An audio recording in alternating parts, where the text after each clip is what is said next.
So you can see that they have the ability behind the scenes to manipulate the supply, drive up the cost. The amount of money to be made here is going to make the subprime mortgage debacle look like chicken feed. It really is. And you're right, it's totally immoral. Right here. Yeah, I'm from Ridgewood. We have a small group, maybe 15 of us from Ridgewood, and I'm wondering, in your opinion, the most effective things that we can do with a limited budget. Now, we did send out, or actually hand-delivered to people's doors, flyers before the election. Okay, went to virtually every door in Ridgewood. We're planning to have a display once the weather clears up in front of the Ridgewood Post Office. One of the sandwich boards with information on it on the Obamacare. Now, how effective do you find those things are? How can we increase our effectiveness? All of these things, look, the fact that you have an organization and that Nancy and Joe could put this many people in a room to listen to this presentation is extremely valuable. I mean, you came together, we're able to come and do this presentation. Me sitting home not doing this has no value. In this room is a number of people who are all going to do different things. Somebody might here do like Gina did and get on the radio and have a national home run, or reach a legislator, or come up with some creative, great new way, or put stuff on Facebook or Twitter.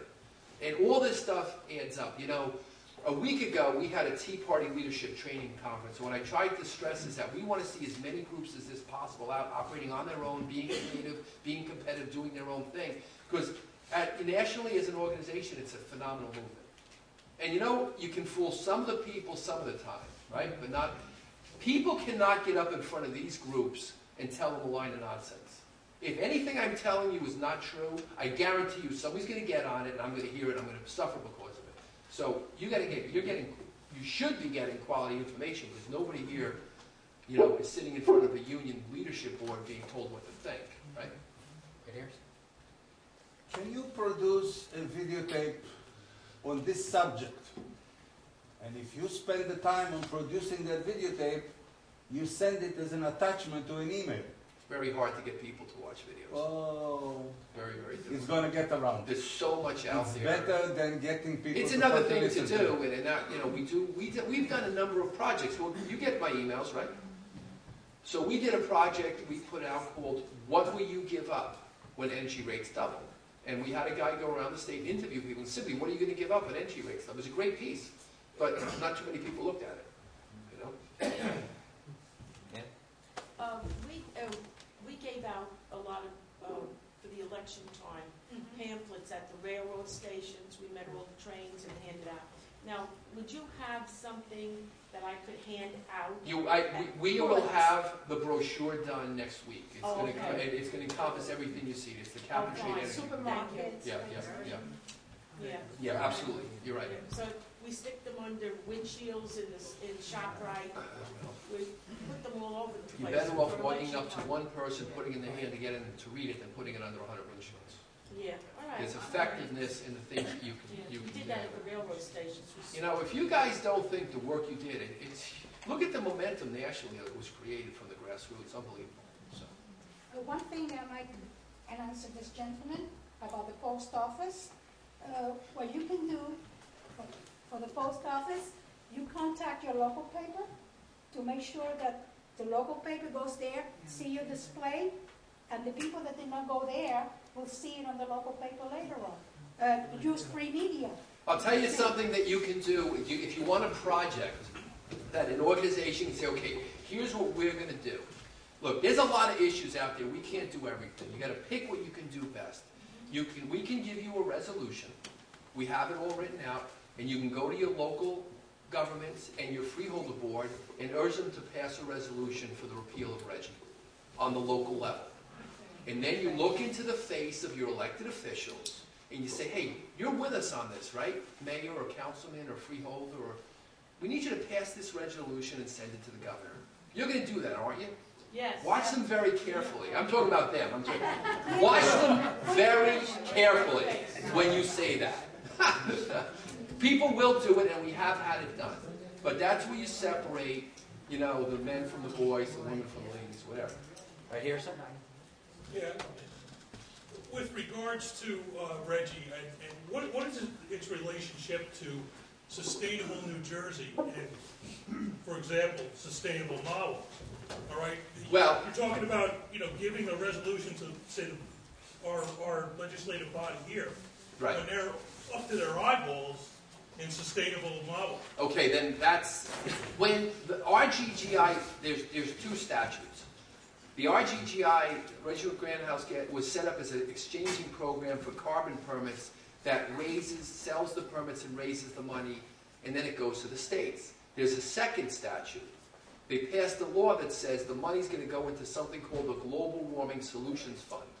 The money raised at RGGI is nothing more than a tax.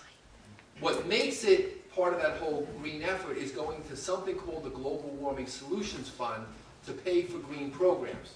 I'm not going to argue the merit of those green programs. I happen to think they're nonsense, but that's another argument. The fact is that in every state, New York 100 million, New Jersey 65 million, the governors took the money out of that fund and put it in their general budget.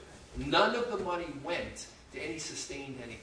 None of the money went to any solar panels or green projects. It simply became nothing but a new tax. That's the other immoral aspect of it.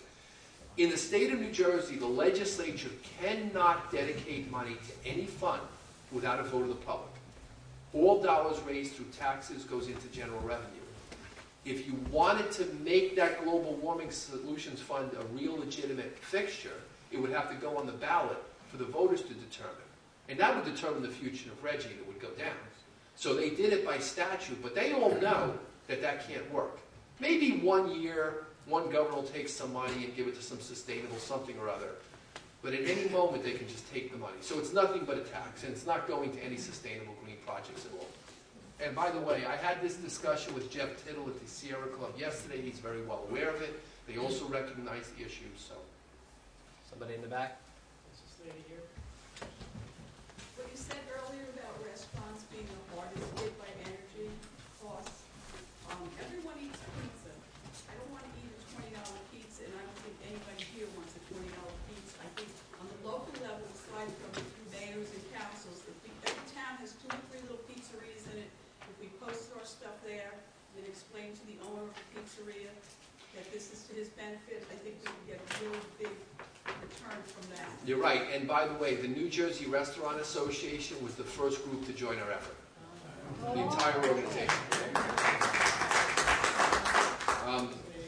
Also, by the way, farmers use a lot of energy. The cost of producing fertilizer, energy, refrigerating, moving uses a lot, and very impactful on farmers too.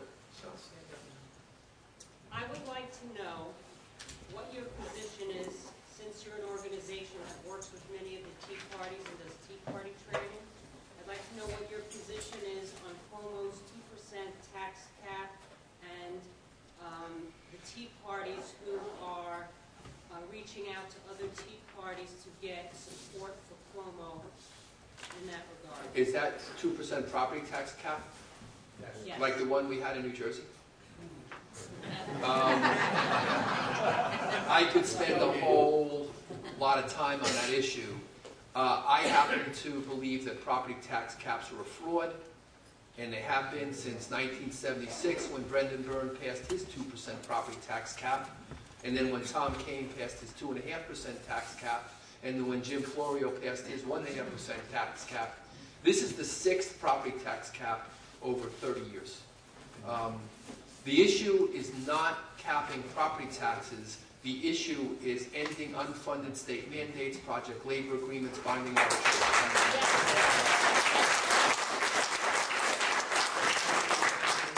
The tax, and by the way, towns are going to be pretty hard hit by this so-called tax cap in New Jersey because this snowstorm is going to take lots of resources away from things like recreation and libraries. And yet the tax cap allows health care, pension funds, and project labor agreement costs to be passed on to taxpayers. So I think the consequences of this are going to be a bad one. What the tax cap does is it treats the symptom but not the cause. And that's a big long-term mistake. And I'm sure that Cuomo's is no different. And a lot of it's just window dressing and rhetoric.